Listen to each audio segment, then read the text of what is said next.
Good morning વિદ્યાર્થી મિત્રો. આજે આપણે ધોરણ 9 ની અંદર ગણિતમાં ચેપ્ટર નંબર 10 વર્તુળ વિશેનો ખ્યાલ મેળવીશું.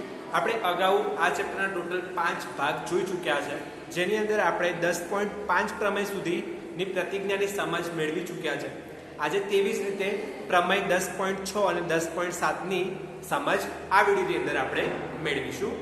એ મેળવતા પહેલા આપણે રેખા એ બિંદુ વચ્ચેનું અંતર અને સમાન જીવાઓ અને તેમના કેન્દ્રથી અંતર આ બે વિશેનો ખ્યાલ જરૂર મેળવીશું, જેથી આપણને પ્રમેય 10.6 અને 10.7 સમજતા સરળતા પડે. તો જોઈએ આપણે તો રેખા અને બિંદુ વચ્ચેનું અંતર. તો અહીંયા એક રેખા છે જેનું નામ આપ્યું છે AB અને રેખા બહારનું બિંદુ લીધું છે એક P. હવે અહીંયા લખી દીધું છે AB એ રેખા છે અને P એ રેખાનું બહારનું બિંદુ છે. રેખા પર અનંત બિંદુ હોવાથી P સાથે જોડતા અનંત રેખાખંડો જેવી રીતે કે PL1 અને PL2 આવા બે રેખાખંડો એવા અનંત રેખાખંડો આપણે દોરી શકીએ છીએ બે બિંદુઓની વચ્ચે. એમાં સૌથી P થી અહીંયા P થી M એ AB રેખાનો શું છે? લંબ છે. તો એ લખ્યું P થી AB પરનું લંબ અંતર PM એ નાનામાં નાનું હશે. તો આ સૌથી વચ્ચેનું અંતર છે કેવું હશે? નાનામાં નાનું. જેમ જેમ દૂર જતું થશે એમ એમ અંતર કેવું થશે? વધતું જશે. એટલે કે આ લંબ અંતરનું માપ કેવું હશે? નાનામાં નાનું હશે. તો P થી AB ને પરનો લંબ PM નું અંતર કેવું હશે? નાનામાં નાનું હશે. બિંદુમાંથી રેખાઓ લંબ અંતરે અને બિંદુથી રેખાનું અંતર કહે છે કે બિંદુમાંથી રેખાના લંબ અંતર, આ બિંદુમાંથી રેખાના લંબ અંતરને શું કહેવામાં આવે છે? બિંદુની રેખા પરનું અંતર તરીકે આપણે ઓળખીએ છીએ કે બિંદુથી રેખાનું અંતર. તો આ બિંદુથી રેખાનું અંતર કોને કહેવામાં આવે છે? તો બિંદુમાંથી રેખાના લંબ અંતરને આપણે શું કહીએ છીએ? બિંદુથી રેખાનું અંતર તરીકે ઓળખીએ છીએ. આ ખાલી જગ્યાની અંદર પૂછવામાં આવી શકે છે. હવે આગળ જોઈએ તો ઓછામાં ઓછી લંબાઈ એ PM ને P થી PM ના અંતર તરીકે આપણે ઓળખીએ છીએ. તો અહીંયા આકૃતિની અંદર જુઓ તો ઓછામાં ઓછી લંબાઈ કોની છે? તો જે વચ્ચે વાળો લંબ અંતર છે AB રેખાખંડનો, એમાં ઓછામાં ઓછી લંબાઈ P થી M રેખાખંડની છે. તો એમ લખ્યું ઓછામાં ઓછી લંબાઈ એ PM ને P થી PM ના અંતર તરીકે ઓળખીએ છીએ. તો આ PM ની જે ઓછામાં ઓછી લંબાઈ છે એને શેના તરીકે ઓળખવામાં આવે છે? P થી PM ના અંતર તરીકે ઓળખીએ છીએ. આ વચ્ચેનું અંતર. તો આપણે જે અભ્યાસ કરવાનો છે અહીંયા લખેલું છે કે બિંદુ વચ્ચેનું અંતર. તો P થી PM વચ્ચેનું અંતર એમ વંચાશે. હવે લાસ્ટ કે બિંદુ એ રેખા પર તો હોય જ છે, આવેલું હોય છે, પરંતુ બિંદુથી રેખાનું અંતર કેવું હોય છે? શૂન્ય હોય છે. બિંદુ એ કોઈ રેખા પર તો આવેલું જ હોય છે. આ રેખા પર આ બિંદુ આવેલું છે એમ, પરંતુ એનું અંતર તો પૂછવામાં આવે કે બિંદુ પરનું રેખાનું અંતર કેટલું હોય? તો આપણે કહીશું શૂન્ય છે. તો એમાં લખ્યું છે કે બિંદુ એ રેખા પર આવેલું છે તો બિંદુથી રેખાનું અંતર શૂન્ય છે તેમ કહેવાશે. હવે જોઈએ આગળ આપણે તો જે મોસ્ટ IMP છે આના પરથી આપણે પ્રમેયની સાબિતી સમજીશું. તો અહીંયા બરાબર ખ્યાલ મેળવવાનો છે. તો સમાન જીવાઓ અને તેમની વચ્ચેનું કેન્દ્રથી અંતર. તો સમાન જીવાઓ તો એક જ વર્તુળની અંદર અસંખ્ય જીવાઓ આવેલી હોય છે, આપણને ખ્યાલ છે. અને સૌથી મોટામાં મોટી જીવા એ વર્તુળનો વ્યાસ કહીએ છીએ, એ પણ આપણે જાણીએ છીએ. તો અહીં મેં એક આકૃતિ દોરી છે જેની અંદર બે સમાન જીવાઓ લીધી છે, AB અને CD. હવે બે સમાન જીવાઓ લીધી અને આપણને ખબર છે કેન્દ્રમાંથી નીકળતી હોય એ જીવા કેવી હોય? મોટામાં મોટી. તો એક આપણે ખાલી એને દર્શાવી છે અહીંયા. અને કેન્દ્ર જેને આપણે O તરીકે ઓળખશું અને AB નો લંબ એટલે કે OM અને એક બીજો લીધો છે CD નો લંબ OL. એ બંને હવે જ્યારે આપણે કાગળ પર કોઈ પણ ત્રિજ્યાવાળું એક વર્તુળ દોરીશું તો એ વર્તુળની અંદર બે જીવા એવી રીતે દોરીશું કે જે એકબીજા ઉપર કે ફોલ્ડ કરીએ તો એકબીજા ઉપર બંધ બેસતી હશે.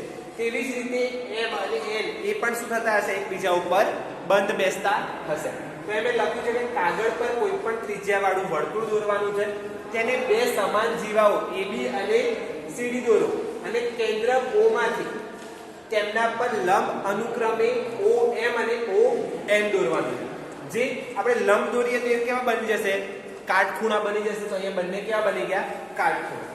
તો ON અને OM દોરો. તો આ દરેક વસ્તુ જ્યારે આપણે વર્તુળને ફોલ્ડ કરીશું કાગળને તો બંને શું થવું જોઈએ એકબીજા ઉપર બંધ બેસવું જોઈએ કેમ કે બધું સમાન અંતરે રહેલું છે હવે બે આકૃતિ દોરી મેં અહીંયા તો જો સમાન અંતરે આ બધું રહેલું હોય તો OM અને બરાબર ON થશે કેમ કે જેટલું માપ OM નું છે એટલું જ માપ ON નું થશે કેમ કે બંનેના લંબ અંતર કેવા હશે સરખા હશે કેમ કે બંને રેખાઓ કેવી છે જીવાઓ આપેલી સમાન છે તો એ બંને સરખા હશે માટે આપણે બે અલગ અલગ આકૃતિ દોરીને સમજ મેળવીશું તો મેં અલગ અલગ આકૃતિ દોરી છે પહેલી જીવા AB જેનો લંબ અંતર OM બીજી જીવા CD જેનો લંબ અંતર ON ઓડેશ અલગ નામ આપ્યું કેન્દ્રનું તો અહીંયાથી ખબર પડે કે આપણને બંને જીવાઓ કેવી છે સરખા માપ તો વચ્ચે મધ્ય બિંદુના કારણે AM અને MB બંનેનું માપ પણ કેવું થશે સરખું આ કાટખૂણો બની ગયો O થી M અને O થી N હવે આ બંને આકૃતિને એકબીજા ઉપર આપણે બંધ બેસાડીશું તો બધા માપ કેવા પડશે સમાન માટે અહીંયા મેં લખ્યું છે કે AB બરાબર CD થશે તો આ બંનેના સમાન જીવાઓ છે માટે AB બરાબર CD M અને N પરનું બંધ બેસે છે M એ N પર બંધ બેસે જ્યારે આપણે આ બંને આકૃતિ એકબીજા ઉપર મૂકીશું તો તેવી રીતે O અને O' પણ એકબીજા પર બંધ બેસશે તેવી જ રીતે AB જીવા અને CD જીવા પણ એકબીજા પર કેવી બેસશે બંધ બેસતી હશે તો આમ જ્યારે કોઈ પણ વસ્તુ બંને ત્રિકોણનું એટલે કે બંને એકરૂપ ત્રિકોણોનું બંને વસ્તુ એકબીજા પર બંધ બેસે છે તો બંને ત્રિકોણ કેવા થશે એકરૂપ થશે ક્યારે એકરૂપ થશે તો બંનેના માપ કેવા હોવા જોઈએ જેથી કે અહીંયા જીવા છે એટલી જ જીવાનું માપ અહીંયા હોવું જોઈએ જેથી અહીંયા લંબ અંતર છે એટલું લંબ અંતર અહીંયાનું હોવું જોઈએ એટલા માટે મેં તમને કીધું કાગળ ઉપર અલગ અલગ આકૃતિ દોરવાની છે એક જ વર્તુળ એક જ માપનું અને બંને ઉપર સમાન જીવાઓ દોરવાની છે અને લંબ અંતર પછી બંનેને એકબીજા ઉપર મૂકવાના છે તો બંનેમાં કેવું બનશે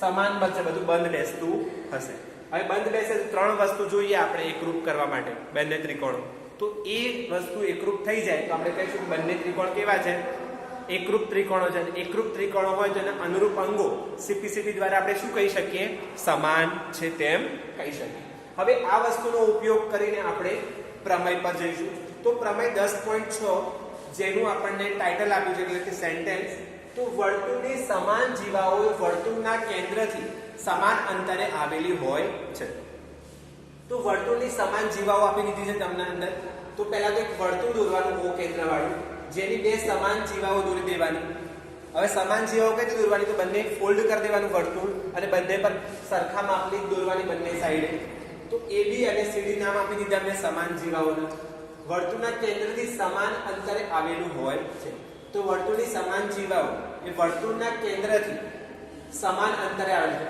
આ અને આ બંને કેવા થવા જોઈએ સરખા થવા જોઈએ એવું આપણને સ્વાધ્યાયમાં કીધું છે તો પક્ષમાં લખી દીધું મેં O કેન્દ્રવાળા વર્તુળમાં AB અને CD એ સમાન જીવાઓ છે આ AB અને CD એ O કેન્દ્રવાળા વર્તુળમાં કેવી છે સમાન જીવાઓ આપેલી છે માટે મેં લખ્યું AB બરાબર CD હવે સ્વાધ્યાયમાં શું શોધવાનું છે એ સ્વાધ્યાયની અંદર આવશે તો AB અને CD ના કેન્દ્ર O થી સમાન અંતરે આવેલું છે OB અને CD કેન્દ્ર O થી સમાન અંતરે આવેલું છે કેન્દ્ર O થી સમાન અંતરે ક્યારે આવેલું હોય જ્યારે બંનેના લંબ કેવા હોય સમાન હોય OM અને ON નું અંતર કેવું હોય સમાન હોય હવે સાબિત કરવું છે એ બંને તો એ માટે આપણને ખ્યાલ છે કે કોઈ પણ વર્તુળની અંદર બે ત્રિજ્યાઓ કેવી હોય છે સમાન હોય છે તમને બે ત્રિજ્યાઓ લીધી O થી B અને O થી D એ બંને કેવી મળી ગઈ સમાન એવી જ રીતે AB અને CD એ બંને કેવા છે સમાન છે તો આ સમાન થશે તો આ બંને ભાગ પણ કેવા થશે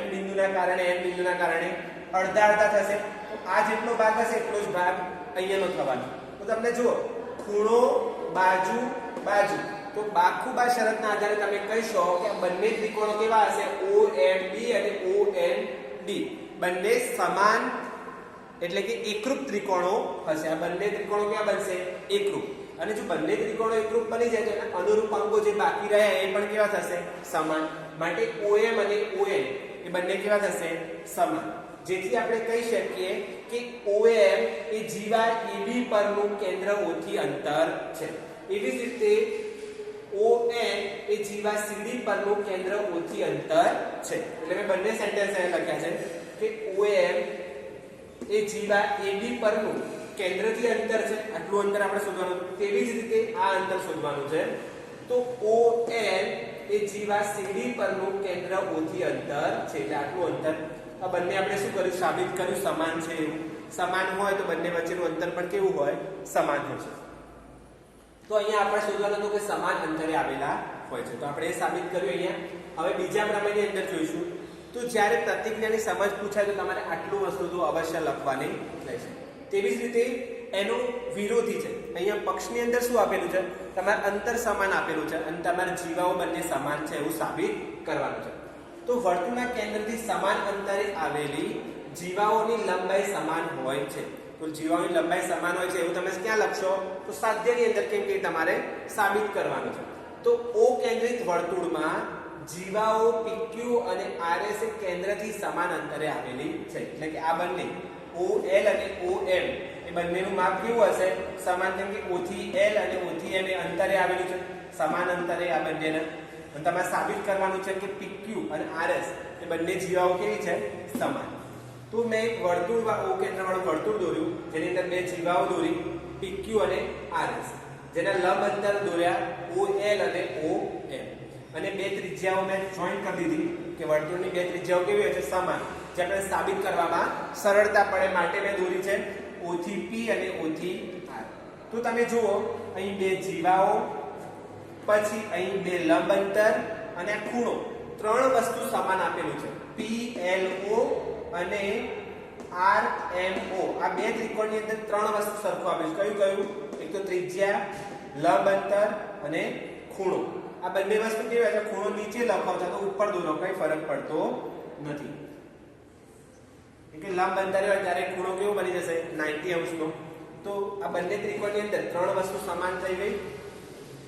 માટે તમે શું કરશો, બા શરતના આધારે PLO ત્રિકોણ અને ત્રિકોણ RMO બંને કેવા થશે, એકરૂપ થશે. અને બંને ત્રિકોણ એકરૂપ થાય તો આપણને ખબર છે કે બાકીના અંગો કેવા થશે, સિમ્પ્લિસિટી દ્વારા સમાન થશે. માટે આપણે જે શોધવાનું હતું કે PL અને PR એ બંને કેવા થશે, સમાન થશે. અને બંનેને બે બે વગર ગુણી નાખીએ બંને બાજુ, તો બંનેને બે વડે ગુણીએ તો આખું અંતર થઈ જાય PQ અને PR. માટે આપણે કહીશું અહીંયા કે OL એ PR ને કેવો હોવાથી L અને PQ એ મધ્ય બિંદુ છે. શું કીધું? OL એ PQ નો લંબ હોવાથી L એ PQ નું મધ્ય બિંદુ થશે. અહીંયા જોઈએ આપણે તો OL એ PQ નો લંબ, આ લંબ છે ને ઊંધો T જો અહીંયા T પડે છે, હોવાથી L એ PQ નો શું થશે, મધ્ય બિંદુ થશે. કે આ બંનેનું સરખા ભાગ કરે છે એટલે મધ્ય બિંદુ. તેવી જ રીતે OM એ RS નું શું થશે, લંબ હશે. તો લંબ હોવાથી M એ PRS નું શું થશે, મધ્ય બિંદુ. એટલે RS ના શું છે, મધ્ય બિંદુ M, બે સરખા ભાગ કરે છે એટલે મધ્ય બિંદુ. અહીંયા L એ મધ્ય બિંદુ બન્યું. ક્યારે? તો OL એ PR ને લંબ હોય ત્યારે. તેવી રીતે OM એ RS ને લંબ હોય ત્યારે. તો અહીં આપણે બંને પ્રમેયને સારી રીતે સમજ મેળવી છે. બંનેની પ્રતિજ્ઞાની સમજ પક્ષ સાથે કઈ રીતે લખવું આકૃતિ પરથી એ પણ મેં બરાબર સમજાયું છે. અહીં આપણે સમાન અંતર શોધવાનું હતું, અહીં જીવા સમાન બતાવવાની હતી. બંને એકબીજાના કેવા છે, વ્યસ્ત પ્રમેયો છે. તો અહીં આ બંને પ્રમેય અને અહીં આપણે સમાન જીવાઓ અને તેમનું કેન્દ્રથી અંતર, રેખાઓ અને બિંદુઓ વચ્ચેનું અંતર, આપણે આટલો અભ્યાસ કર્યો છે આ વિડીયોની અંદર. તો આઈ હોપ કે આ દરેક વસ્તુની અંદર સારી રીતે આપ સમજ્યા હશો. અસ્તુ. જય હિન્દ, જય ભારત.